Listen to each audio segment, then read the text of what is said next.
Welcome to the Malibu studio. I'm food and fitness coach Lori Corbin. Today it's about longevity. Longevity in what way? Well, most experts will tell you, whether it doesn't matter what field really, they're going to say movement is key. Hopefully you're not heavy sighing here, because I've got some great ways to show you how to live a better life. Not necessarily you have to live longer, but the life that you have left, you want to live it better. And that can't be done without a little movement. I'm not talking about exercise, I'm actually talking about just some easy ways to move. So this is all about opening up your chest, strengthening your spine, getting your core stronger without exercise equipment. And the idea here is, if we can stay as strong as we can for the rest of our life, then we don't have to depend on other people. I don't know about you, but I want to do things myself for as long as I can. If I need to ask for help, hopefully it's with something like math. But anyway, these exercises that I'm going to show you today are just designed for you to live a good quality of life. If you're already in a fitness class, if you're already going to the gym, you can ignore me on these, but these are life skills. This is not fun, fancy things that I saw on Instagram. These are things that I've heard from real health experts that say it's really important to us to be able to practice what we would call the octogenarian Olympics. And you might have heard me mention a guy named Peter Attia. He is a physician. He just says, and I think it makes so much sense, is we don't need to win any races if we're past, let's say, 50s, 60s, 70s, whatever you're at. You could try to race if you want, but more importantly, how can we win our game of life? So I want you to be able to, in your life, pick up, let's say, a bag of dog food, or maybe your grandkid. I want you to be able to do something called a farmer carry. I want you to be able to hang. Maybe it's just for less than a minute, but I want you to be able to hang. And I want you to be able to come down on the floor and get back up without using your hands. 3 simple things that actually will show that you have a better quality of life. So as I mentioned before, movement is essential to live better, longer. This is not negotiable. We simply have to move more. But that doesn't mean a hefty gym membership. It doesn't mean grueling workouts. It simply means a lot of doable things that you can do really without any weights or equipment at all, and keep them in your everyday life, sort of like brushing your teeth. One of the first things that's super important is to learn how to get down on the floor and get up off the floor without using your hands. I know that sounds bizarre, but it's very important. It's going to increase your core strength. Obviously, you're going to know about your leg and your ankle stability, and it's going to actually increase the quality of your life.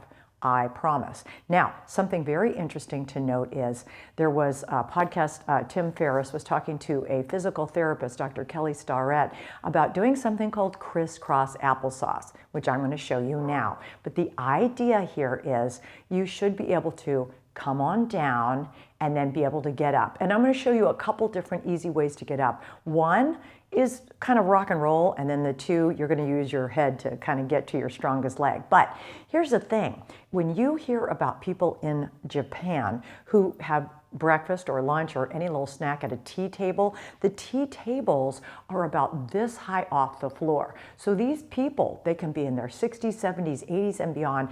They literally are used to getting down and standing up without their hands. Even, not to get a little bit gross here, but their commodes, their bathrooms, oftentimes will just be even though it's pretty, a hole in the ground, and they have to do one of the best squats they can in order to do their business. I know that's icky, but the point is, we don't, in America, make things uncomfortable for us. We try to make things easy, and that became a disservice for us. Now, a lot of us are not able to even get up out of a chair without using hands. So we want to increase core strength for sure. All right, so let's start with crisscross applesauce. And if you can't do this yet, don't worry. I'm going to show you how you're going to get to be able to do it. But let's just say we're crossing our ankles. Now I'm going to hinge at my hips. I'm going to lean forward. I'm going to put my hands out to counterbalance my booty, and then I'm going to ease on down. All right, I've made it to the floor. I'm here. Now, a lot of people, even athletes, are finding they can't sit in a cross-leg position for a certain length of time. That is an issue. Hips need mobility. Your spine needs lengthening and strengthening. So if this is an issue, Even if you can't get up and down for a while, you might even say, all right, I can't get down on the floor without my hands, but I'm going to get down on the floor. I'm going to see how long I could sit here. You don't have to sit in the exact same position. You can actually change. Maybe you go, okay, one leg is better. Maybe I've got one herdy knee. You could do one leg propped up. You could do both legs in a hug. But the point is rather than sitting on something cushy, it's a good idea to be able to learn, maybe time yourself and see if you can do this and work up to it. Maybe you find it's uncomfortable for 5 minutes. All right, let's aim for 10. Maybe you play a game with one of your kids, okay, or grandchildren, whatever it may be. Or maybe you just simply say, I'm going to go down and I'm going to watch a show for 10, 15 minutes. I know it's weird, but trust me, your body's going to learn to love to be in these positions no matter which way you go here. Since I'm down on the floor, I also want to show you some things you could do to essentially warm up once you've made it to the floor. Again, we're talking about hip mobility. You want your body to be able to move in ways that isn't always forward, if you know what I'm saying, okay? Walking backwards is actually a great idea as long as you know what's behind you and you don't have to tweak your neck all the time. But why? Because it strengthens your tibia. This is an area that really doesn't get a lot of love. And I have to say, I have no stake in this, but if you have Instagram, Google knees over toes guy. There's a guy that does nothing but show you knees over your toes exercises, and it's brilliant. Okay, so I'm on the floor, I'm sitting cross-legged, and I'm pretty comfortable. My dog is going to come in and make my life miserable right now. Hi, Zoe. This is Zoe. You know, you probably met her. She loves ball. I'm going to throw this and hopefully you won't bring it back. Okay, here we go. Go get that ball. All right. All right. So this is Zoe, and she's going to be in our show all the time. You probably get used to her interrupting me, so I apologize. So one of the things I wanted to show you is to be able to wake up your hips, if you will. Take your feet at a wide angle, open them out, and you hopefully try to keep your feet in a similar position. You're not going to crawl all over the floor with this. Just lift up and go the other way. All right, what's happening? I have to tighten my stomach. I have to work the low base of my spine, and I'm opening my hips to do so. It might not be easy. You might not get your knee all the way down, but try it. If you're miserable initially, try it this way. Okay, so lifting up and stretching that hip, you're going to stretch that one. And then obviously you come over, you're also stretching the front of your thigh. All right, so this one's good. Once you get good at this, or you can accomplish this, then let go and ask yourself if you can do this. All right, also helpful, nice butterfly stretches, just having the feet close to you, sitting up as tall as you can, and letting your legs gently flap open. I'm feeling it in my low back in a good way, and I'm feeling my hips open. All right, so those two, pretty instrumental in helping yourself stand up. This is what I'd love for you to learn to be able to do. You might even have to lean backwards a little bit, but lean forward and stand up. You would be surprised the number of people that can't do this. Now, again, I remind you, if people that are in their 60s and 70s and 80s are able to do that in another foreign country, we should be able to learn how to do it and not lose that ability to do so. It's vital. The stronger we are in our legs, in our ankle, knee, and hip stability, the better our quality of life. That means we can do things on our own without the assistance of others. Good to know. Let's just say you can't get down that way or you can't get up that way. I'm going to show you an easier way.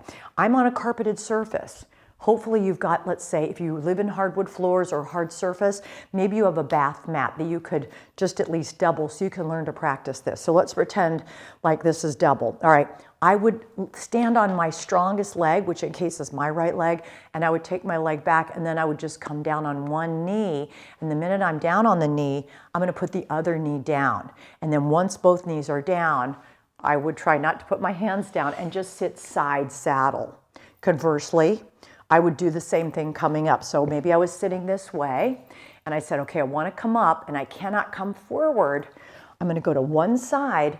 I might even throw my body weight to come forward, put my strongest leg forward, tuck my back toe, and come up.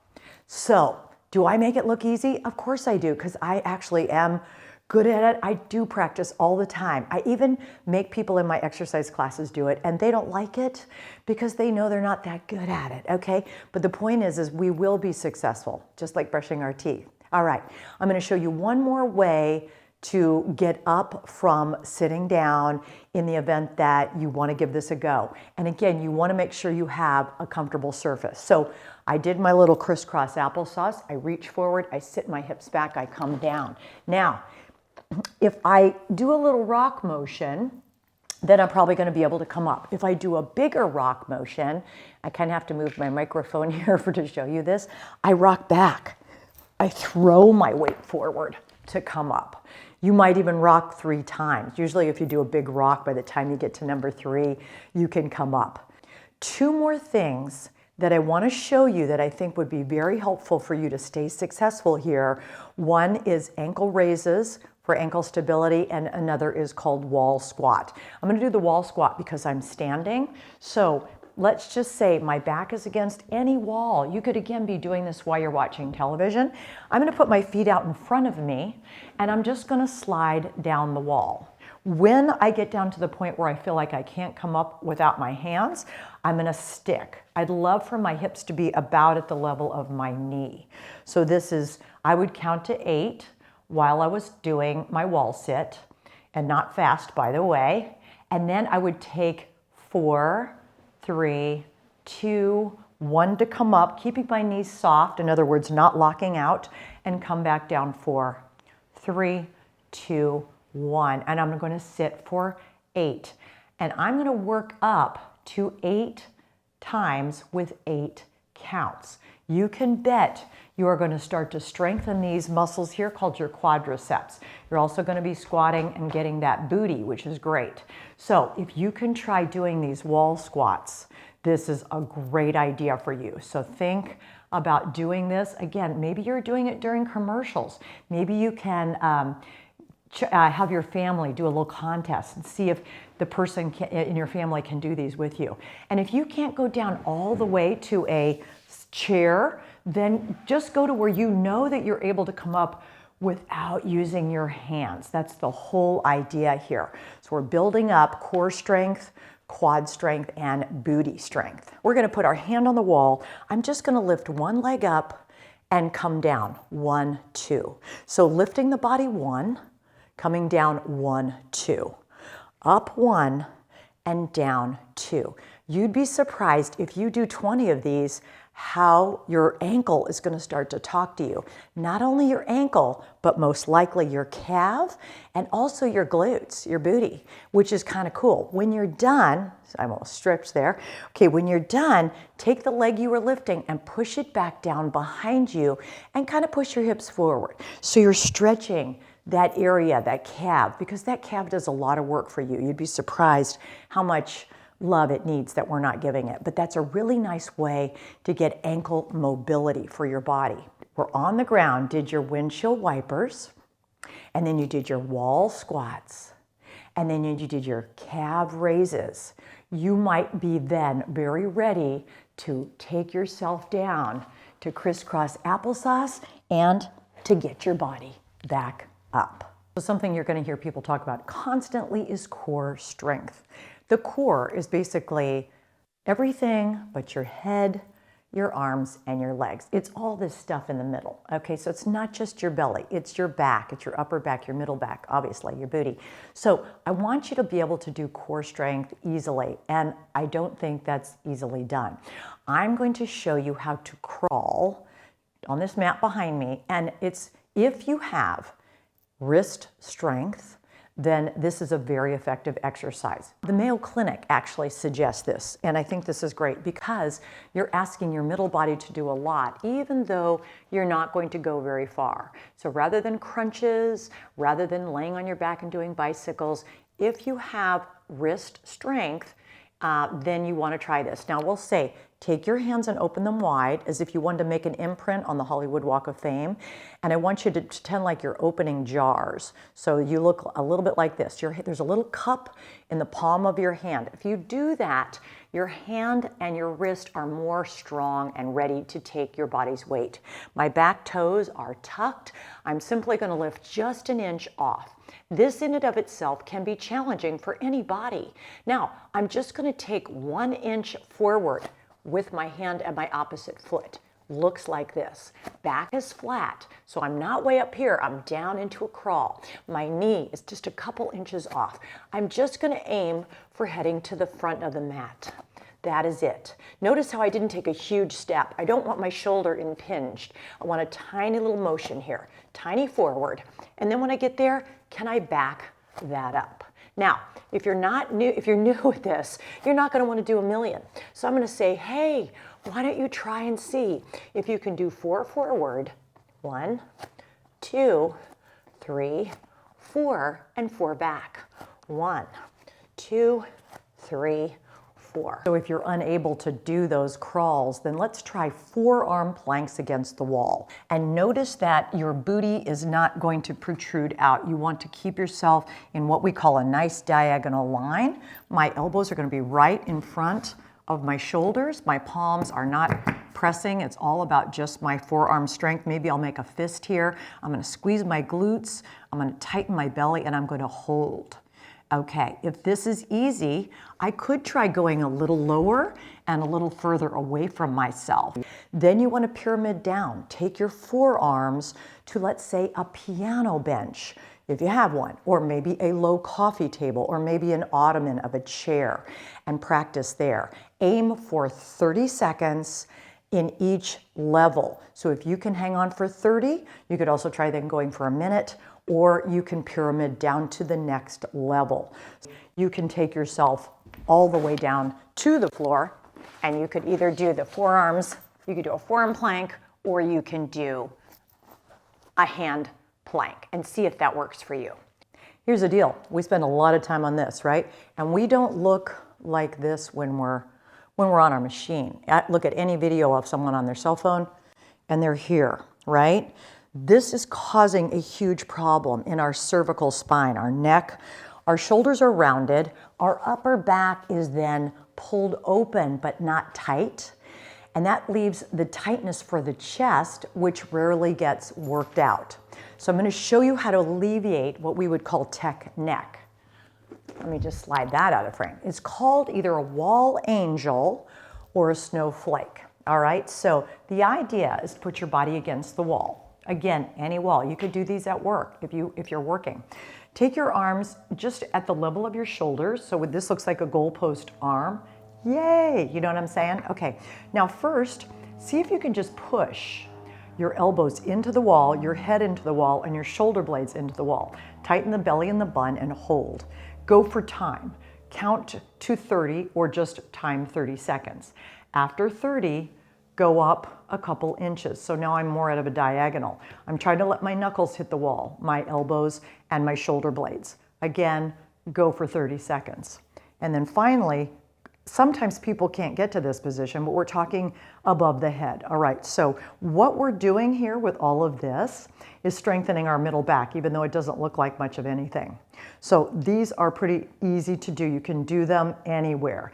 Let's say you want to be more active than that. You can start at your base. This is called a wall angel. So this is sliding up. My arms want to remain in contact with the wall the entire time. Touching at the top if I can, slowly coming back down. I'm in no way going quickly on this. I want to get flexibility. I want to get fluidity. I want to get range. So this is called a wall angel. If you're new to this, you might simply try just 5 to 10, or you could do what I started with, which is I'm going to do 30 seconds here and hold, 30 seconds and hold, 30 seconds and hold. Walk away and see how you feel. This is your thoracic spine in between your shoulder blades. Those are the areas that you are strengthening. If that remains strong, chances are your neck and shoulder pain might disappear. You're also providing a little neck strength, and you're also alleviating that stretched upper back feeling and opening up your chest. So all in all, if you're on any device, phone or computer, this is a win-win. One of the other great things you can do for yourself is learn to hang. You can tell I'm hanging. You cannot see my feet, but I'll show you. Anyway, the point is to be able to hang at least for a minute. Are you going to be able to do that right off the bat? The answer is absolutely not. This is another one of those things that I practice. But yes, a woman's center of gravity is below her waist. So if you haven't been hanging since, let's say, monkey bars in 3rd grade, chances are you're not going to be great at it right now. Why would we hang? For number one, grip strength. My hands are able to hold up my body. That's great. The other thing I'm doing is I'm lengthening my spine. I'm giving my spine a little gravity break to let it hang. Feels so good. Then there's other just strength, overall strength in and of itself. So this is a wonderful thing to be able to do. You also want to practice different grips. I can even put my foot on the floor and maybe change the way I swing. Now I've got my foot on the floor, so I am using some assistance, which is fine. And then I can put my other hand up and do the exact same thing. Ooh, this one's not as strong. Something else I talked to you about is something called a farmer carry. That's typically when you're carrying something that's uneven. This is a bucket full of water that we use in the upstairs shower. We wait for the water to get hot, and then we use it outside for watering. Okay, that's a farmer carry. Every time I pick up something that's awkward, that I might have to shift side to side, I know that I'm really asking my body to do way more than I would if I was at the gym. I mean, in real life, we just don't need this kind of action. We need something. Can I put luggage in an overhead bin? Can I put dog food in the car? Can I pick up a baby or grandchild and swing them? That's what we're talking about. So a farmer carry. Anytime you pick up something big in your house, just kind of laugh, give yourself a little pat on the back and go, farmer carry, because you're really strengthening your whole body. It's an awkward, uneven motion, and that's something that we could use more of, especially if we do make a point to go to the gym and do these basically equal exercises. Now, if you're at the gym and you've got to wait, do practice doing something uneven. This is great. A lot of times gyms will have them. But if you don't, just think about your big bag of dog food from the car, maybe golf clubs or groceries from the trunk of your car. Super easy. And then again, if you've got grandkids, yay you. That's always fun to play and know that you're safe and that you're strong enough to play with them. So that's what we're looking forward to as we get older. Well, that's it for today. I hope you've learned a few tips and tricks to help you become stronger in your life.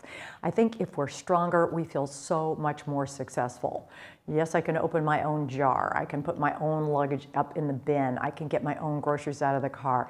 Being stronger, by and large, makes you feel successful. And we all want to feel successful in life, right? So hopefully these helped you. They certainly helped me. And remember, I did not make these up. I got these from physicians, from physical therapists, from mind-body experts, all designed to make our lives better. So hopefully we've done that today.